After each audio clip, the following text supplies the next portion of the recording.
Hi, welcome back to the Chan 7.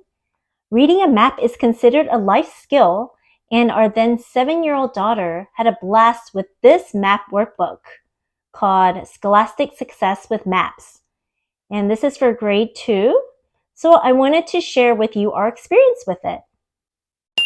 So we'll go over what's covered in the workbook, and I'll show you a good flip through so you can decide if this is something you would like to add to your homeschool. So if you look in the table of contents, you can see that it includes a good study of the globe, using direction based on the compass rose, map symbols and keys, map grids, the United States, and of course a world map up here. It also includes like a city map and road maps and a lot more. First, it gives you a general overview on what a map is. And I like how there is an actual image of a real map, of a real photo taken from an airplane's point of view. And here you have a drawing of the same map that was shown on the previous page to show you different ways that you can look at a map. And the next page goes over the big picture of what the globe and the earth is all about.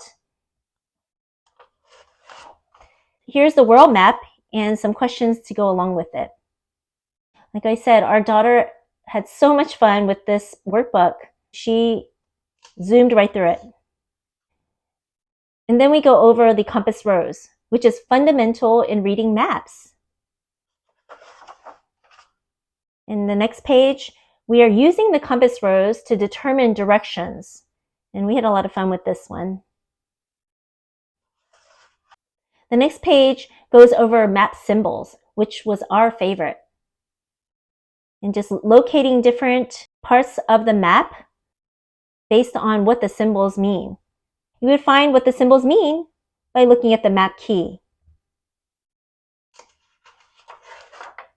Then you get some more map symbol exercises.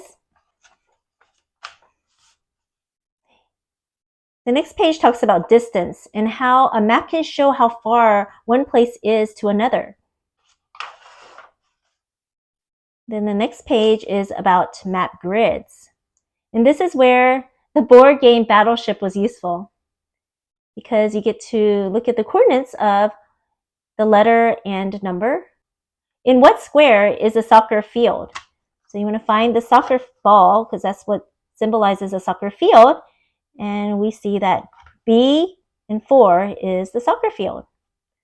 So you have questions like that to answer.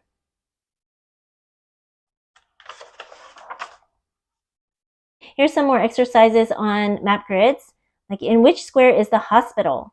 So we'll go to the map key to find out what the hospital looks like, and the hospital would have this symbol. So we'll go here to find that hospital, and we see that B1 is where the hospital is located. You can see that a lot of different areas of reading a map are addressed in this book. Moving right along, we move to the United States. And you can see there is a compass rose and a map key, which has symbols to identify some of the specifics. But in this map, there are no grids.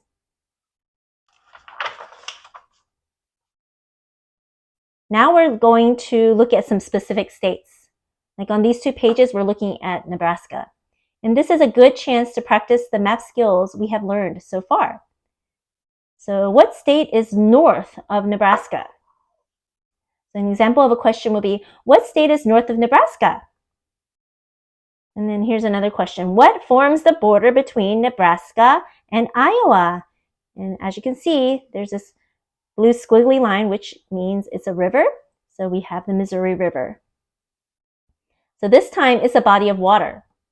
The next page has pretty much the same map from the previous page, but this time it has grids. And you can see that the grids really help to find places more easily. Now we're moving on to a city map. And city maps are really useful, especially when you're traveling and you have a map of a place you don't know. And city maps do typically come with grids. And I like that once in a while, we are introduced to some local significances. So now we know that New Orleans was named after Louis Armstrong, who's historically known for his jazz and trumpet. So you're getting a little bit of a taste of history and pop culture through this book. So the next page talks about how maps can be in all kinds of forms. So it can be about a small area, like a specific city, like Austin, Texas, or it could be talking about or representing a large area, like the entire state of Texas as a whole.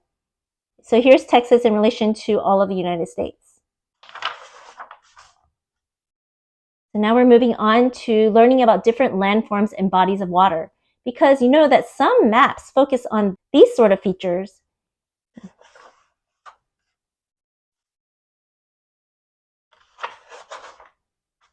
So here's a landform map, and we see that based on the map key, the different colors indicate the different landforms. If you want to figure out where in the state of Virginia are there mountains, you can look at the map key and see that the burgundy red stands for mountains, and we find it right here on the map.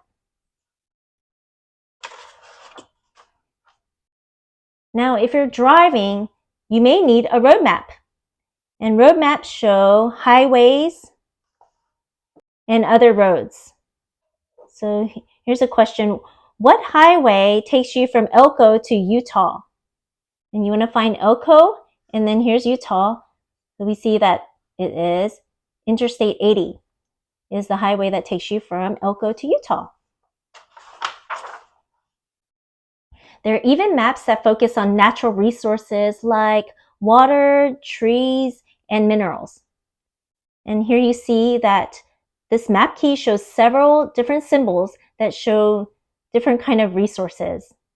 And if you look here in Wyoming, we can see that the east side of Wyoming is kind of abundant in coal, because you see all these little symbols of coal. It's kind of neat to see how these resources relate to where the major cities are, and especially where the capital is. So the capital of Wyoming is Cheyenne. So you can see that near Cheyenne, you do have a good amount of resources that are close to that capital.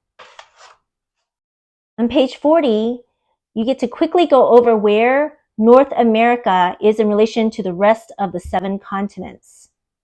See, here's North America and a little map that shows where North America is in relation to all the other continents. You get to answer some questions based on what we see here on this map. The nice thing about this workbook is that you get some map review pages to exercise all that we've learned so far in this workbook. Some grid maps and some road maps. And lastly, we are closing on page 44 with a fun little decoding quiz to end the workbook. So you have to figure out all the answers to these questions and then figure out what the little secret message is. And don't tell your kid if you're going to buy this workbook, but the answer is maps are fun. The next 2 pages in this workbook are basically a glossary of the major terminology we have learned. And then finally, the answers to the pages.